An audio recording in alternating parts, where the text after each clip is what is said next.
What's up, guys? Another day, another Duramax. Here we go again. So, today we got 2012 LML. Let's not get it mixed up. Intermittent smoke issue. And this truck is deleted halfway.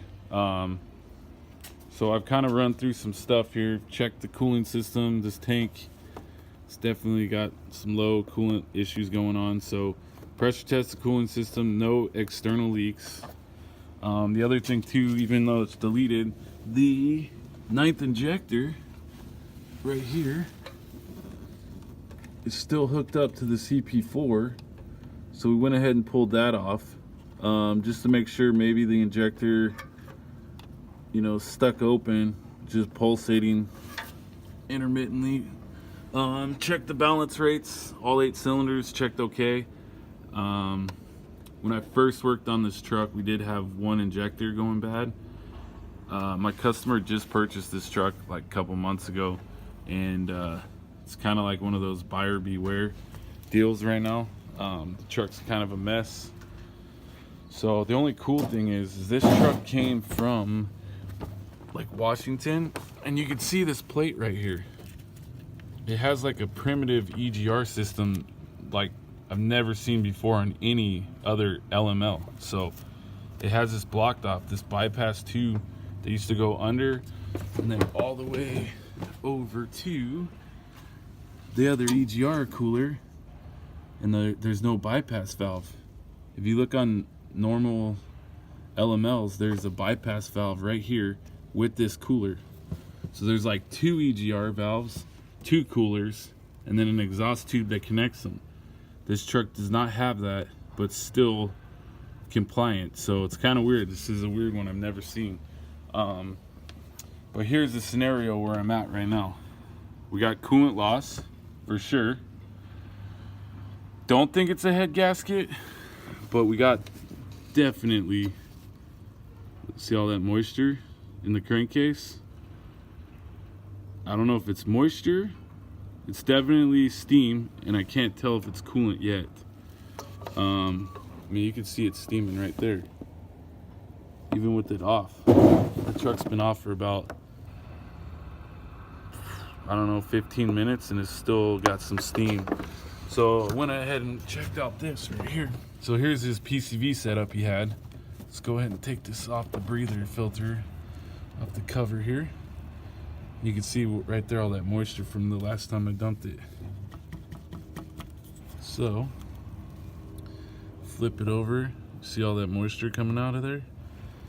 I'm trying to get a good shot of it.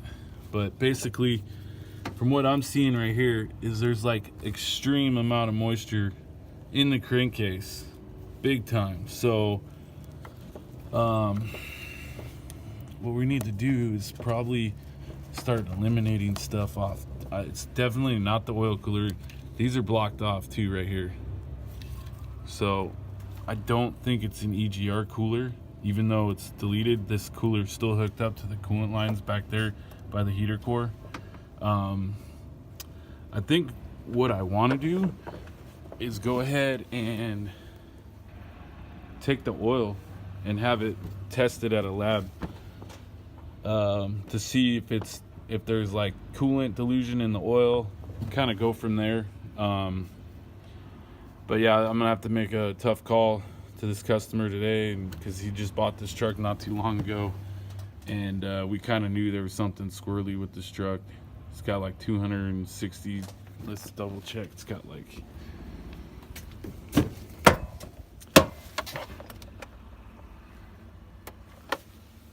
243.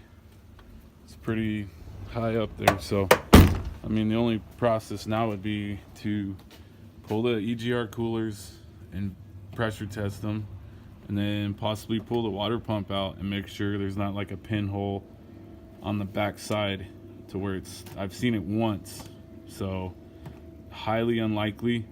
I think we might have a crack somewhere, like a block or a head somewhere, and it's just not, it's not building up pressure in the cooling system, it's going the other way around. So I guess today's thing is you know, buyer beware. This is an LML that is a very complicated Duramax.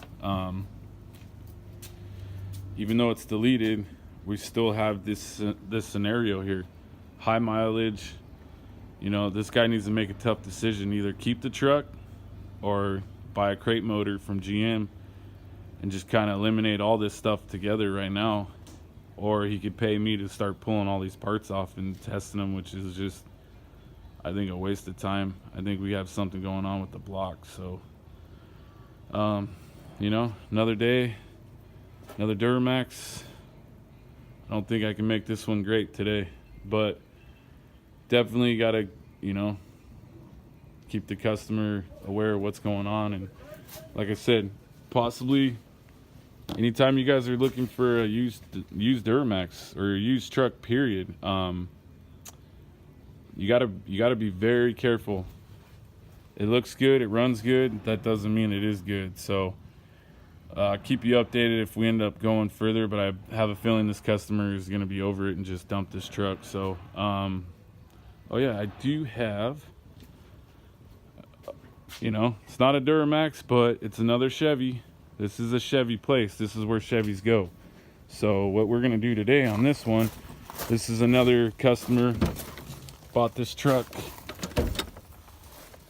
you know, past smog, everything's good, but then he's driving home from purchasing it and the NOx sensors. So this is a 6.0, which is cool. This is actually a 1500 HD. So this truck's kind of cool. But yeah, we got a 6.0, and these NOx sensors, there's huge issue with these. So I'm actually gonna go ahead, pull this intake off and show you what I find. Probably a rusted out NOx sensor, probably the back one, moisture gets in there.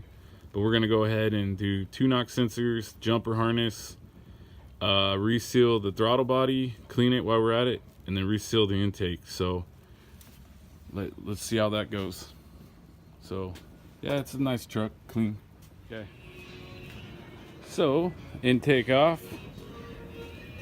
Exactly what I thought. Okay, so NOx sensor, this is with the intake off right here. NOx sensor number 2, it's number 1, number 2. It's exactly what I thought. You see all that? This is straight water. Water, dude. See all the moisture? So this is basically really common.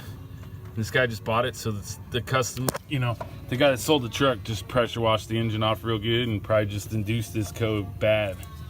So this is before, okay, and this is after. Clean the ports. See the trick too, you put new NOx sensor, new harness from GM, don't use aftermarket, and then you put a bunch of sealer around it, just some normal RTV, and it cures the problem. I mean, this thing will probably never have another NOx sensor issue. These are, you can see right here, this is the corroded, this is the bad one. See all that corrosion on there? That's your check engine light right there. And then this is a good one. See the difference? It gets into the seals right here. The sensor's bad. So, not a super expensive fix, but inconvenience for sure. So, that's it for today. See you guys on the next one.